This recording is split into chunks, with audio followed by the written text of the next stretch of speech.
pains me, but you know what? I saw it coming. I really did see it coming. It's almost like it could not have been real. The artistry fascinates me, but then the actual story puzzles me. There's nothing wrong with this guy. Like, why are you guys sacrificing him like a sacrificial lamb? So, I don't know. Someone Like You is the first film from Karen Kingsbury Productions, so I ventured into the theater to see it. Was it as strange as I predicted? So much to say, let's get into it.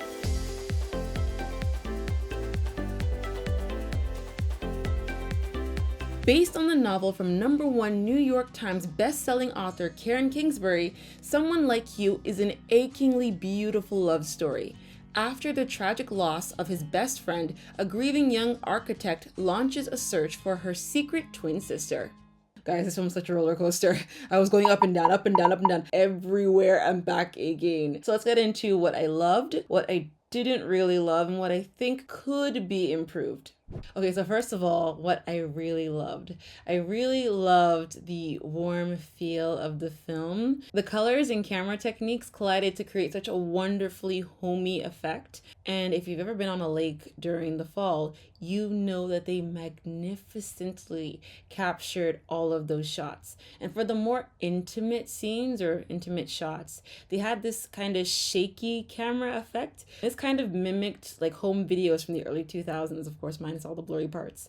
But that made things feel a little bit more close, a little bit more cozy. So overall, I just love the warm, cozy effect of the entire film. The second thing I loved is that this did not feel like a small production, okay? I love it. We're making 5 loaves and 2 fishes into an abundance. This did not feel small at all, and from the BTS footage that I was seeing on YouTube, it looked like this is gonna be something. Anyways, the trailer seemed like it was, a good quality production, but the BTS footage was kind of giving me some scares, like, oh my gosh, if they're gonna do something good here. And guys, it was phenomenal. You cannot tell if they're on a small budget, you cannot tell at all. All of the scenes fit the story so well. All of the locations were beautiful. The architecture, just everything, even the music fit like a glove. It was just absolutely spectacular. So I love the fact that you just didn't get that small production feel. It felt really big. Another thing that I really loved is how they weaved our faith into the story. It was just amazing. Again, you just have these characters that are living out their lives, but they have a relationship with God, and you see that throughout the story. This is one of those films where you can't be too picky about what exactly you want to see in a Christian film. It's one of those things where they're just planting seeds. They're not telling you the whole gospel. They're not, bringing you to your knees. I love Jesus. They're not really getting to that level. They're just telling a good story with characters that happen to be believers. So it's just one of those things where you just have to take it for what it is, because these films are just as important as the big gospel films that tell you everything about the greatest story ever told.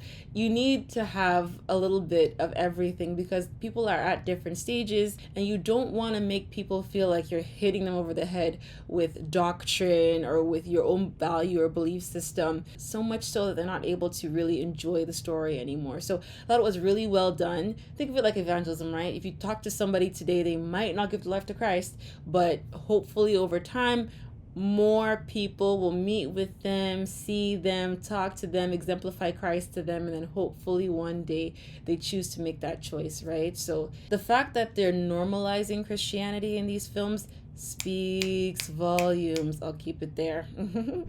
Things I did not love. Pains me, but you know what? I saw it coming. I really did see it coming. Was the roller coaster of love. There were so many sweet and sour moments in this film when it came to love. So many hearts were involved.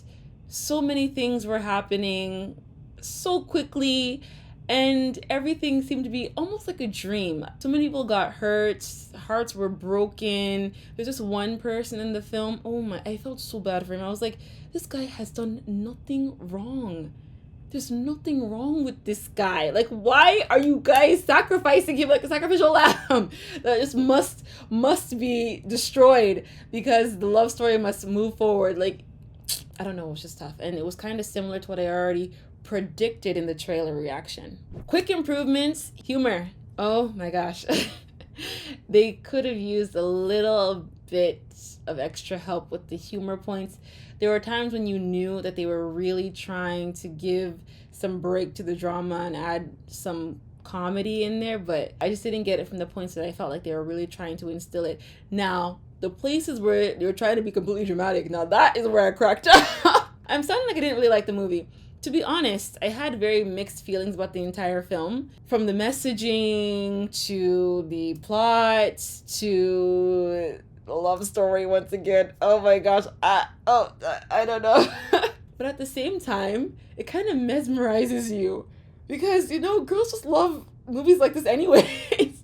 So at the end of the day, it was so sweet, and it ended in such a warm and fuzzy way that I was kind of put under a trance. Like, it's almost like I forgot all the things that happened in the middle of the film, and I just loved the ending. I was just so happy.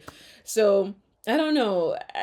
It was very much a mixed bag for me for this film. I mean, I liked it in some ways. I did not like it in other ways. I don't know. The one thing I also took away from this film is the fact that, man, you need to count your blessings before you start thinking about trying to jump the bridge to somewhere else. I hope that makes sense. The grass is greener where you water it, not across the fence.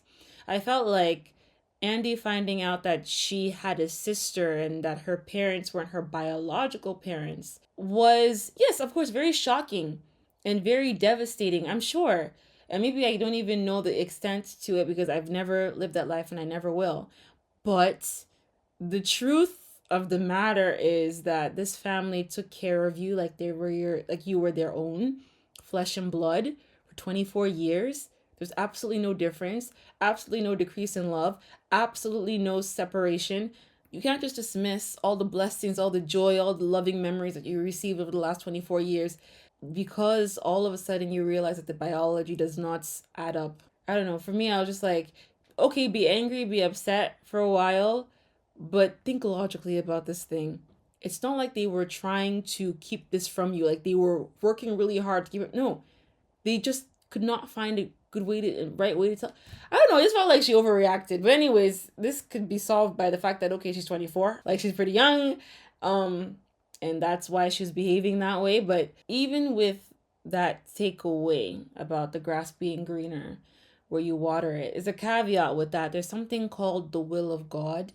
And you want to always remain within the will of God. Now, I'm not saying that's to pressurize you. I'm just saying that there are things that God would have you do that are in line with his plan for you, right? So as much as you are content with where you're at and you're taking care of yourself, you are valuing the blessings and the gifts that you have been given, and you're taking the challenges that you have and you're facing them, also be very prayerful and be very conscious of the fact that you always want to stay in the will of God. Again, this is not to pressurize you and make you feel as if that's, if I'm the will, I'm totally, no.